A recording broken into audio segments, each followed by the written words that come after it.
So hi guys అందరికీ welcome back to my channel. So ఇవాళ నేనేం చెప్పాలనుకుంటున్నా అంటే, సో మనం లైక్ ఎప్పుడైనా ఏమైనా మాట్లాడాలనుకున్నా లేకపోతే ఏమైనా చెప్పాలనుకున్నా మన టోన్ని బట్టి మనం మాట్లాడేది తప్పు. నువ్వు ఇట్లా ఒర్రుకుంటూ మాట్లాడతాను, లేకపోతే ఇట్లా మాట్లాడతా అట్లా మాట్లాడతాను, నీకు బల్పు బాగా నీకు పొగరు బాగా అని అంటారు కదా.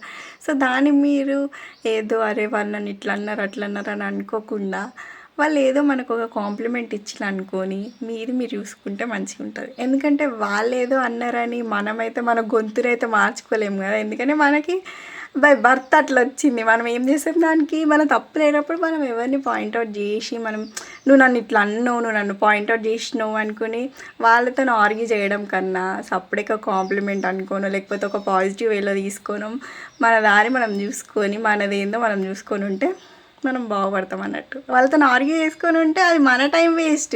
వాళ్ళకేం లేదు, వాళ్ళకేవో పని లేక పాట లేక మనల్ని అంటారు. మనం అవన్నీ పట్టించుకుంటూ ఉంటే మనం ముందుకు పోలేము ఇంకా. అందుకే సో నేను చెప్పేది ఏంటంటే మనది మనం చూసుకొని మనం ఎవరితో ఆర్గ్యూ చేసి వాళ్ళకి ప్రూవ్ చేయాల్సిన అవసరం లేదు. మనకు నచ్చినట్టుంటే చాలు. మన గొంతు మన ఇష్టం, మన మాటలు మన ఇష్టం. వాళ్ళెవరు మనల్ని. సో మనం అట్లా ఎవరిని పట్టించుకోకుంటుంటేనే మనకు ఒక piece of mind with no stress, no tensions ఉంటాయి అన్నట్టు.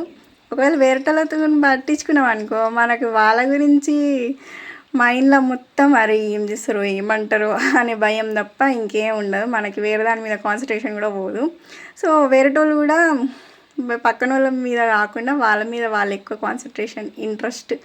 కాన్సన్ట్రేషన్ చేసుకుంటే మంచిది. వాళ్ళు బాగుపడతారు. అట్లనే వేరేటోనికి వాని వల్ల ఏ ఇబ్బంది ఉండదు.